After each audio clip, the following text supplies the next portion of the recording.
भान्जा बाबु बाबा अनि आज तिमी मसँग कस्तो छौ त? आज एकदम खुसी छु। अब के गर्नु हजुरहरू, भान्जा बाबुलाई पढाइयो बढाइयो हुर्काइयो, अब यसो हेर्दा हेर्दै बिहे गर्ने उमेर पनि भइसक्यो।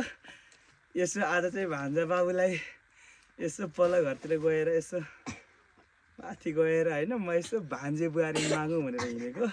अनि बाबु खुसी हुनुहुन्छ नि एकदम? एकदम खुसी छु बाबा। ल है त, त्यसो भएदेखि अब हामी उहाँ पर जान्छौँ होइन? हजुर अब हेरौँ हजुरहरू, त्यहाँ घरमा गएर कुरा गर्छौँ, कुरा के हुँदो रहेछ हेरौँ। ल है त बाबु, हजुर बाबा। त्यहाँ एकदम त्यहाँ भलादी भएर गफ गर्ने त्यहाँ पर घरमा है। हस् बाबा। त्यहाँ फेरि कुरा बिगाऱ्यो भने नि त्यहाँ म के भन्छु, एकदम राम्रोसँग त्यहाँ कुरा गर्ने है। हस् बाबा हस्। त्यहाँ एकदम एकदम एकदम पसल भला आदमी एकदम इमान्दारी भएर बस्ने त्यहाँ है। हस् बाबा। बढी चक्कर गर्ने होइन नि त्यहाँ है। ल है त हामी जाउँ है त। ल है त हजुरहरू, हामी त्यहाँ जान्छौँ नि है। ल है त।